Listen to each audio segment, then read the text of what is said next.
I was 80 years old when they tried to take my land. My back was bent from years of hard work, and my hands shook when it got cold, but the land at Willow Creek still knew me. When I walked across my fields, it felt like the earth remembered my footsteps. The cottonwood trees seemed to whisper my name, and the creek carried my reflection just like it had when I was a young boy. Willow Creek, Colorado, was a small town where everyone smiled and acted friendly, even when they weren't being completely honest. I had spent my whole life building something on this land. I'd worked alongside my father with hammers and nails when I was just a teenager. I got married here under the big oak tree near the creek. When my wife died, I buried her on the hill that overlooked our property, where she could watch the sunset forever. I raised my son Daniel here too, hoping the boy would take care of the land after I was gone. But that didn't happen the way I'd hoped. One morning, I woke up early like I always did. I made my coffee and walked outside to check on the fields. That's when I saw the orange survey flags stuck in my fields like little warnings. My chest felt tight, and I had a bad feeling in my gut. Men in bright safety vests were walking around my property with clipboards, laughing and talking like they owned the place. They were measuring things and taking notes. "This is Wardland," I said as I walked up to them. My voice wasn't loud, but it was steady and strong. One of the men looked at me with fake sympathy, the kind that made my stomach turn. "Not anymore, sir." Those 3 words hit me like a punch. That's how it started. Not with yelling or fighting, but with papers and signatures I knew nothing about. My son Daniel showed up that afternoon in a shiny new truck that probably cost more than I made in 5 years. He wore fancy leather shoes that looked out of place in the dirt and dust. His wife Vanessa stood behind him, and I could tell she was already thinking about how much everything was worth. Her eyes moved across the property like a calculator. Daniel wouldn't look me in the eye. He stared at the ground, at the truck, at anything but me. "Dad, it's complicated," he finally said. I let out a short, bitter laugh. "Land isn't complicated, son. You either keep it or you sell it. There's no in-between." Daniel's shoulders tensed up. His jaw clenched. I did what I had to do. What Daniel had done was sell the land rights to a development company while I was in the hospital last winter. I had been sick with pneumonia, barely able to breathe, let alone sign papers, but somehow my signature appeared on documents. Daniel had faked it. He'd used lawyers and legal tricks to make it look legitimate. It was a betrayal hidden behind paperwork and fancy legal words. My granddaughter Mara arrived after dark. She drove up in her old beat-up car, the one she'd been driving since high school. She was 24 years old, smart, and she always told the truth even when it got her in trouble. She had my stubborn streak and her grandmother's fierce heart. When she found out what her father had done, her face got hard and angry. Her hands balled into fists. "They think you're finished," she said quietly, sitting next to me on the porch. I looked out at my land, at the fields I'd worked for 60 years. Then they forgot who I am. Revenge didn't make me angry. Instead, everything became clear in my mind, like fog lifting from the morning fields. I realized that people thought old folks were weak just because they were quiet. They mistook my silence for defeat. They saw my bent back and shaking hands and assumed I couldn't fight back. They were wrong. Mara moved back into the farmhouse the next day. She brought boxes of her things from her apartment in Denver. At night, after the work was done, we sat together at the kitchen table and talked in low voices, the same table where I had eaten breakfast with my father 50 years ago. I remembered names of people who owed me favors. I knew where old records were kept at the county office because I'd helped organize them back in the 1970s. I taught Mara how to listen carefully without showing what she was thinking, and how to be patient even when her blood was boiling. "Revenge isn't like fire," I told her one night, my weathered hands wrapped around a cup of coffee. "Fire burns hot and fast and then it's gone. Revenge is like water, slow and patient. Water wears down mountains if you give it enough time." We started collecting information that nobody expected us to look for. Mara had her laptop and knew how to search online. I had my memory and my old connections. Together, we made a good team. The old man and his granddaughter, planning our quiet war. Mara spent days at the county clerk's office. She smiled at the clerks, brought them coffee, asked polite questions, and made copies of documents when they weren't looking too closely. She learned how to blend in, how to seem harmless. I called old friends who owed me favors, farmers I'd helped during bad harvests, retired land surveyors who remembered when I had stood up for them, even an old banker named Morris who had problems with drinking but still had access to financial records. We found mistakes and lies everywhere we looked. The town had voted to change the land zoning way too fast in a special meeting that barely anyone knew about. Environmental reports had been signed by consultants who'd never even visited Willow Creek. Mara called one of them, pretending to be a reporter, and the man admitted he'd signed off on dozens of projects he'd never seen. One signature on the original sale documents looked too much like Daniel's handwriting to be an accident. I compared it to old birthday cards Daniel had sent years ago. The loops and curves matched perfectly. Each piece of evidence was small by itself, a missed date here, a forged signature there, a rushed vote, a paid-off consultant. But put together, they were powerful. Mara organized everything in color-coded folders. She made timelines and charts. I watched her work with pride. She had inherited my patience and my determination. She wasn't going to let them win. Caleb Rourke was the head of Rourke Development. His face was on billboards all over Colorado, always smiling that same confident smile. He came to visit me personally one afternoon, driving up in a black luxury car that didn't belong on a dirt road. He wore an expensive suit and cologne that smelled like money. He was acting confident and in control, like he always won. "Mr. Ward," Caleb said, holding out his hand like we were old friends. I didn't shake it.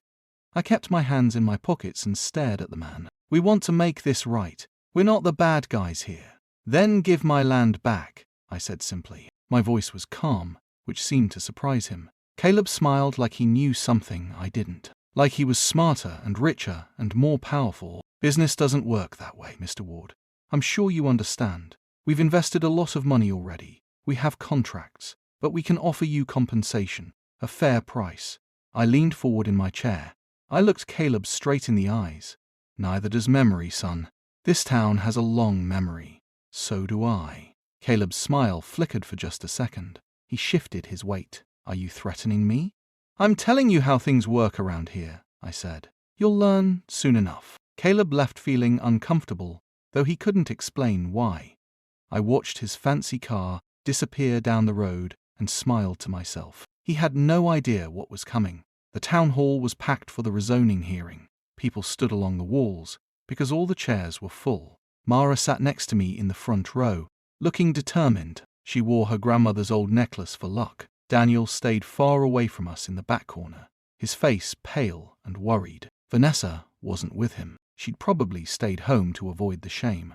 The meeting started with the usual boring talk about procedures and rules. The town council sat at a long table up front. Mayor Patterson, who'd known me for 40 years, looked uncomfortable. He kept avoiding my gaze. The developer's lawyer gave a long presentation about jobs and tax revenue and economic growth. He made it sound like Rourke Development was doing Willow Creek a huge favor. When it was my turn to speak, I stood up slowly. My joints ached, but I refused to show weakness. Everyone got quiet. You could hear people breathing. "I've lived here longer than anyone in this room," I said. My voice was stronger than it had been in months. "I know where the water flows when the snow melts. I know what's in the soil. I know where the old mine shafts are that they didn't mention in their safety reports. And I know when someone is lying about it." Mara stood up and showed everyone the documents we'd found. Maps that showed underground water sources the developers had ignored. Emails between Daniel and Caleb Rourke talking about handling the old man. Evidence of forged signatures. People started whispering to each other. The mood in the room changed. I could feel the anger building. The vote got postponed. The council needed time to review new information. I smiled. We had them. Daniel came to the farmhouse alone that night. His fancy truck looked out of place in my driveway. He looked smaller and defeated as he walked up to the porch where I sat in my old rocking chair. The same chair my father had sat in. "I didn't think they'd find all this stuff," Daniel admitted. His voice was quiet, almost childlike. "I thought it would be simple. Sign some papers, get some money, and everyone would be happy." I stared at my son. I'd raised this boy, taught him how to fish in the creek, how to fix a fence, how to work with his hands. Where had I gone wrong? You didn't think I would fight back, I said.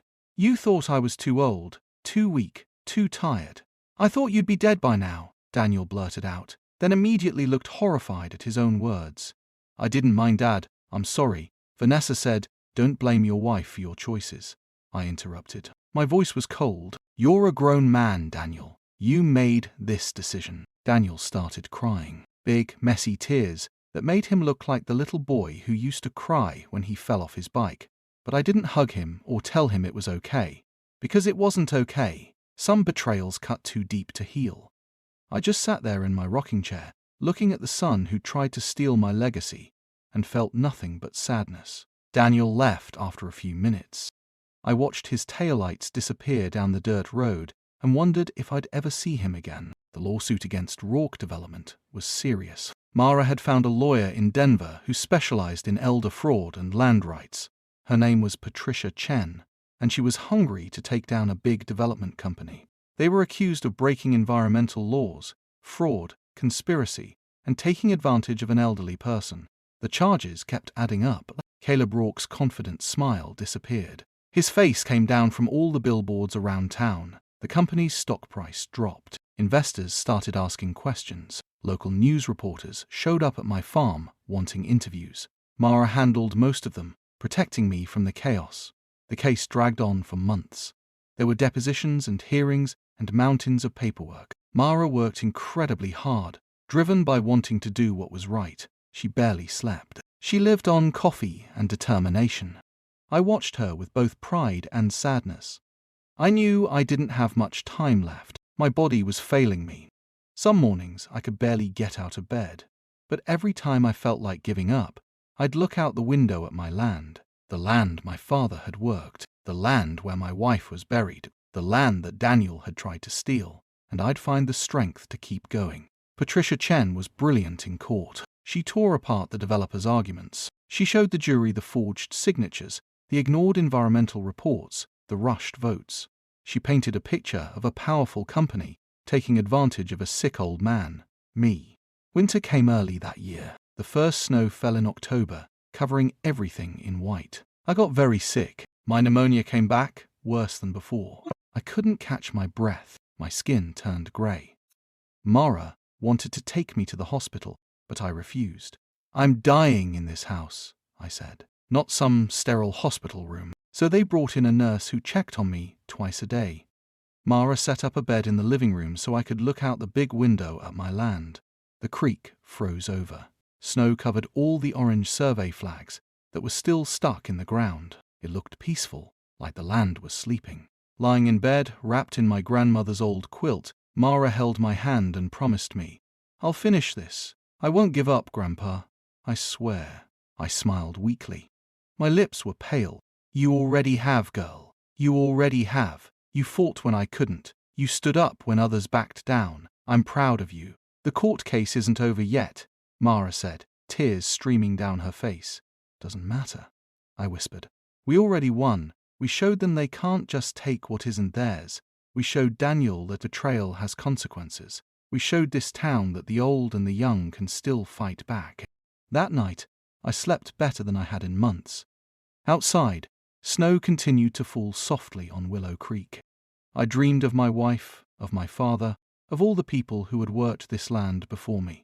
The court ruled in my favor. The judge was an older woman who'd grown up on a farm herself. She understood what the land meant to people like me. The development deal fell apart completely. Rourke Development had to pay massive fines.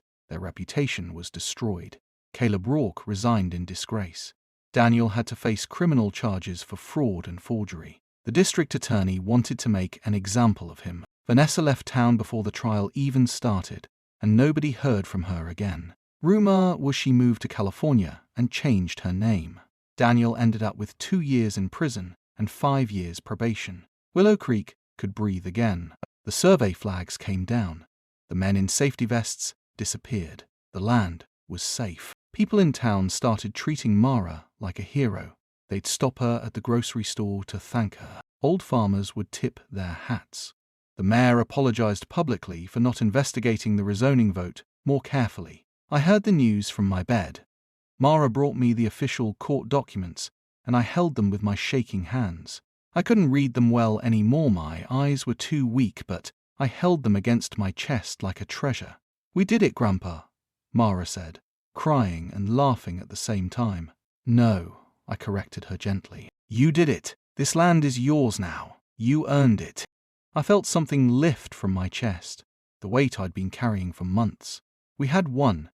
By some miracle, I got strong enough to sign new legal papers. It took me 3 tries because my hands shook so badly, but I did it. The land was transferred to Mara, with special legal protections that nobody could break.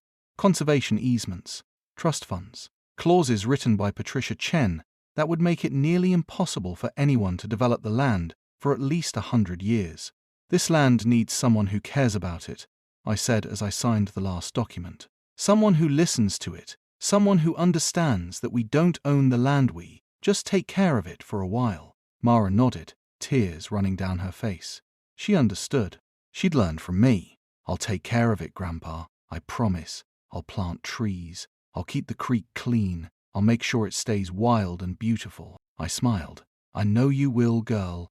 That's why I'm not afraid to go." We sat together on the porch that evening, wrapped in blankets against the cold. The sun was setting over the hills, painting the sky orange and pink.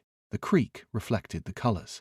Everything was peaceful. Everything was as it should be. "Tell me about Grandma," Mara said quietly. And I did. I told her stories late into the night, sharing memories of my wife, my father, the land, the life I'd built, passing down the history that Mara would need to carry forward. My voice got weaker as the night went on, but I kept talking. These stories needed to be told. I died in the spring. The snow melted. The creek ran full and fast, and the cottonwoods started budding. I died peacefully in my sleep on a warm April morning, with a slight smile on my face. I was having a good dream about my wife. They buried me on the hill next to her, just like I'd wanted. Half the town showed up for the funeral. People told stories about me, how I'd helped them during hard times, how I'd stood up for what was right, how I'd never backed down from a fight. The old banker Morris got drunk and cried. The retired surveyors formed an honor guard. Even Mayor Patterson gave a speech, his voice shaking with emotion. The creek ran clear and bright that day, reflecting the blue sky. Mara stood alone at sunset, after everyone had left, feeling the solid land beneath her feet. She could almost hear my voice on the wind, carried by the cottonwood trees. The land felt alive under her boots. The same land that had known my footsteps for 80 years. She knelt down and touched the earth with both hands. "I won't let you down," she whispered. Willow Creek remembered me and welcomed the person who would take care of it next. The land had chosen Mara just as surely as she had chosen it. And in that moment, standing on the hill between 2 graves, looking out over fields that rolled toward mountains, Mara understood what I had been trying to teach her all along. Land isn't something you own. It's something you belong to. The end.